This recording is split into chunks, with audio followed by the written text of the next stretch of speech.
Okay, Abe, so you're having difficulty selecting the face and the line up here in order to put in that 2.5 inch dimension to make that cut in the bottom. And the way you do that is you select on one of the on edge sketch relations, and it all of a sudden, it just disappears. That constraint that was there before is gone. So what you want to do, you don't want to grab an edge, a point down here, because then it's going to go off of horizontal. But you want to grab that line and pull that line down. So if you accidentally do that and take it out of horizontal, you got to just click back on it and make that horizontal. So that's how you get that thing down. So let's go ahead and complete this. Let's go up to sketch, put a smart dimension on it. Let's dimension between that and that. We're going to make that 2.5. Now we're going to make our cut. So features is going to be extruded cut. It's going to be through wall both. Green check mark.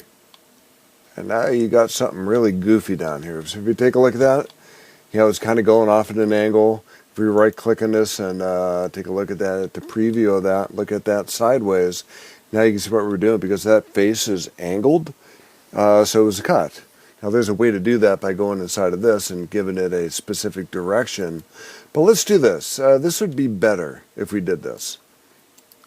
If we go to that sketch, right click on that sketch, go to Edit Sketch Plane, what we want to do, and that's also exhibited in the drawing too. If you edit that sketch plane in here, and if you want to see that with that connector cut, it's going to be off the front plane. So what you want to do is you want to put in that front plane. Instead of that face, let's go ahead and choose front plane.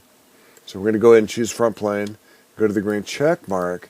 Now if we right click on this and give us that preview, now you can see it's going to go straight across. We have to do through all both, so it's going to cut in one direction and cut in the other direction, so it's maintaining that symmetry. And that's how you do it. So if you go to the green check mark, let's just make sure your mask properties are correct. Let's go to evaluate to mask properties and see what we got here. Let's go ahead and bring our drawing over. So at this point is going to be the connector cut. The mass should be 5.445, which you got. And then the center of mass is going to be negative 1.026, which you have there too. So you're doing good. That's how you do it.